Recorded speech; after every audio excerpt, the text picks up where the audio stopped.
lihat di kitab Yesaya 43 ayat 18 sampai yang ke-21. Ya, sudah ketemu ya. Nah, ya, saya bacakan. Begini firman Tuhan. Firman-Nya, janganlah ingat-ingat hal-hal yang dahulu, dan janganlah perhatikan hal-hal yang dari zaman purbakala. Lihat, aku hendak membuat sesuatu yang baru, yang sekarang sudah tumbuh. Belumkah kamu mengetahuinya? Ya, aku hendak membuat jalan di padang gurun, dan sungai-sungai di padang belantara. Binatang hutan akan memuliakan aku, serigala dan burung unta, sebab aku telah membuat air memancar di padang gurun dan sungai-sungai di padang belantara untuk memberi minum umat pilihanku. Umat yang telah kubentuk bagiku akan memberitakan kemasyuranku. Amin ya.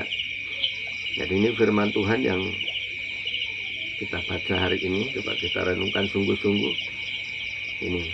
Jadi dari ayat 18 dikatakan, janganlah ingat-ingat hal-hal yang dahulu, dan janganlah perhatikan hal-hal yang dari zaman purbakala. Nah, ini artinya seperti orang naik kendaraan.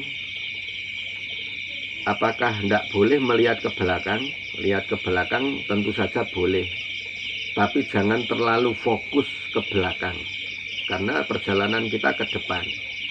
Nah, seperti kalau lihat naik mobil, nyetir motor atau mobil, terus fokus kita ke belakang, lihat spion terus, yang ada kalau ada apa-apa di depan malah bisa nabrak, ya kan? Nah, ini makanya jangan ingat-ingat hal-hal yang dahulu, dan jangan perhatikan hal-hal yang dari zaman purbakala. Nah, artinya arah kita ke depan, makanya perhatikan hal-hal yang jangan perhatikan hal-hal yang dari purbakala. Nah, artinya fokus kita, perhatian kita coba arahnya ke depan, karena ini yang sering kali terjadi kalau ada masalah itu, atau nasib kita nggak baik, itu biasanya seringkali cari kambing hitam, siapa yang disalahkan.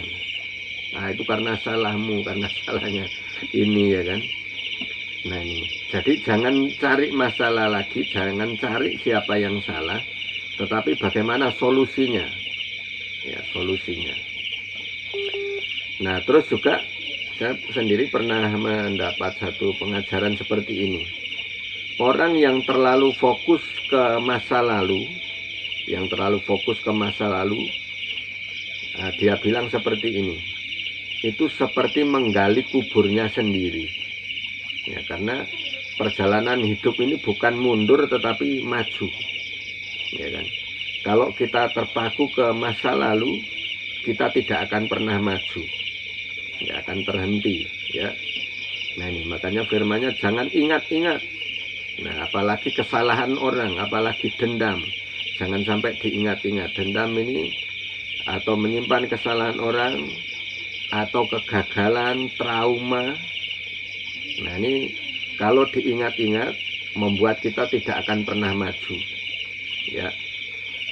Nah, terus ayat 19, lihat artinya perhatikan, lihat, ya, apa yang Tuhan mau lakukan, apa yang Tuhan sedang kerjakan. Aku hendak membuat sesuatu yang baru. Aku hendak membuat sesuatu yang baru. Nah, ini yang sekarang sudah tumbuh, belumkah kamu mengetahuinya? Nah, ini perlu diperhatikan. Lihat, artinya Tuhan mau membuat sesuatu yang baru, suruh memperhatikan Tuhan. Perhatikan, ya. Lihat, aku hendak membuat sesuatu yang baru, ya. Nah, ini jadi apa yang sedang kita alami saat ini, ya, ini yang perlu kita lakukan adalah lihat bagaimana Tuhan membuat sesuatu yang baru, akan mengalihkan jalan-jalan kita, membuka jalan keluar, ya. Dan apa yang tidak mungkin bagi kita itu sangat mungkin bagi Tuhan. Ya. Lihat, aku hendak membuat sesuatu yang baru yang sekarang sudah tumbuh. Belumkah kamu mengetahuinya?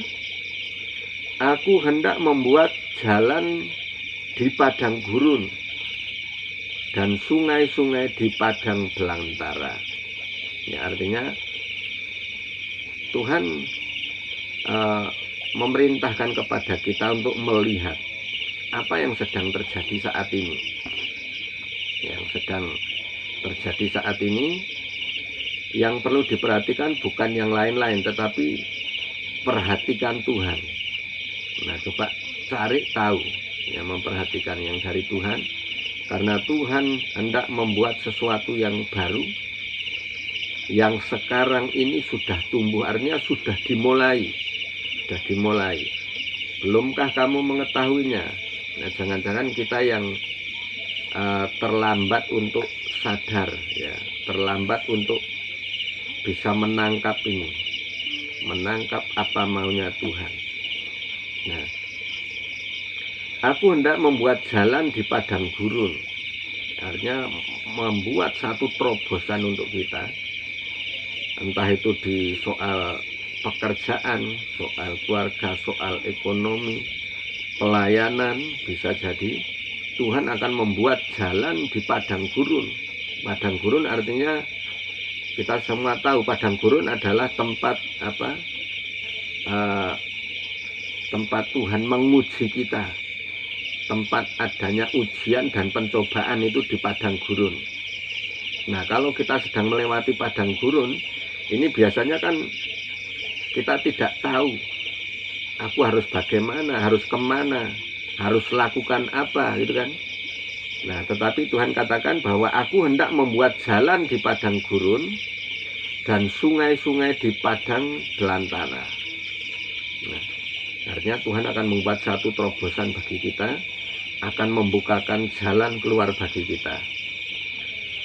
Nah, ayat 20, binatang hutan akan memuliakan aku. Nah, ini serigala dan burung unta, sebab Tuhan membuat air memancar di padang gurun dan sungai-sungai di padang belantara untuk memberi minum umat pilihanku. Nah, ini yang luar biasa. Jadi binatang hutan, terus serigala, burung unta, ini bisa berbicara tentang orang-orang yang berkarakter seperti binatang hutan, ya, artinya kan liar, ya, orang yang liar. Terus serigala, apalagi kadang-kadang yang memusuhi kita, burung unta. Nah, ini akan memuliakan nama Tuhan. Jadi ada saatnya orang-orang yang tadinya membenci Tuhan itu justru akan terbalik, akan memuliakan nama Tuhan, ya. Nah, terus sebab aku telah membuat air memancar di padang gurun, ini sesuatu yang luar biasa, artinya akan ada mujizat yang besar bagi kita. Di padang gurun bisa keluar sumber air, mata air, dan sungai-sungai di padang belantara. Ini akan terjadi satu terobosan yang besar atas hidup kita untuk memberi minum umat pilihanku, artinya akan memuaskan umat pilihan Tuhan, ya.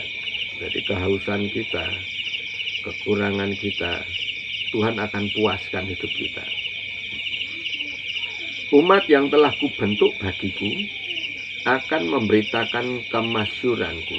Umat yang telah kubentuk bagiku. Jadi ini perhatikan, setiap kita, kalau kita ada sebagaimana kita ada seperti lagu pertama tadi, kalau kita ada sekarang ini karena kasih Tuhan, ya. Kalau kita masih hidup hari ini, itu karena kemurahannya, ya.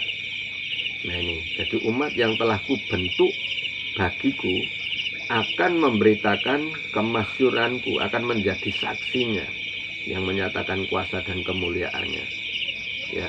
Jadi kita yang harus mempersiapkan diri, karena akan ada saatnya sesuatu yang besar akan terjadi pada kita. hal-hal yang baru, hal-hal yang tidak terpikirkan, itu yang Tuhan sediakan untuk kita, gitu ya. Oke, mungkin sampai di sini kita sharing. Mungkin ada yang mengalami sesuatu, pikirkan apa yang tidak pernah muncul dalam hati, itu yang Tuhan sediakan. Nah itu ya. Jadi aku hendak membuat sesuatu yang baru, yang sekarang sudah tumbuh. Artinya Tuhan itu sudah mulai gitu. Sudah bukan lagi rencana, tapi sudah mulai, sudah dikerjakan. Nah, jadi kalau ada orang sakit, ya percaya saat kita berdoa itu Tuhan sedang mengerjakan, disembuhkan, gitu ya. Nah ini. Tapi sekarang udah sembuh, Bu, asam lambungnya.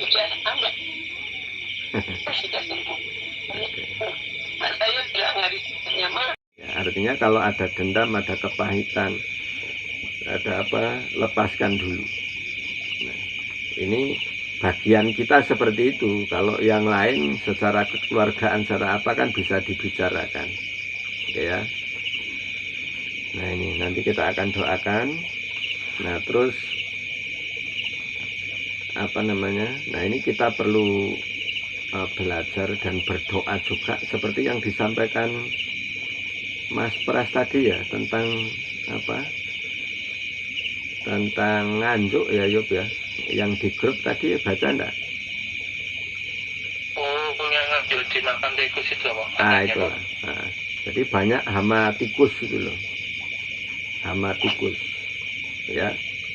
Jadi untuk saat ini yang mengalami masalah ini bukan kita seorang diri gitu, banyak yang sedang alami ya. Yang petani itu tanamannya dimakan tikus, sudah mau panen batu dimakan tikus, artinya ada roh yang benar-benar mencuri gitu.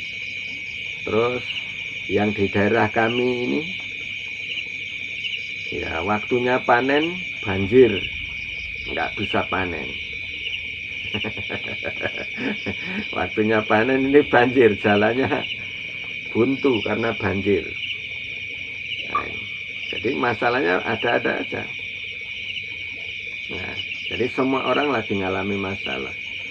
Jangankan kita yang punya perusahaan aja ini bisa lagi ada masalah gitu.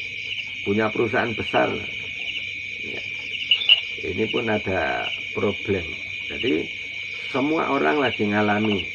Bahkan dikatakan ini sampai akhir tahun itu masa yang gelap, mengalami masa yang gelap untuk ekonomi, untuk apa, ini sedang mengalami masa yang gelap.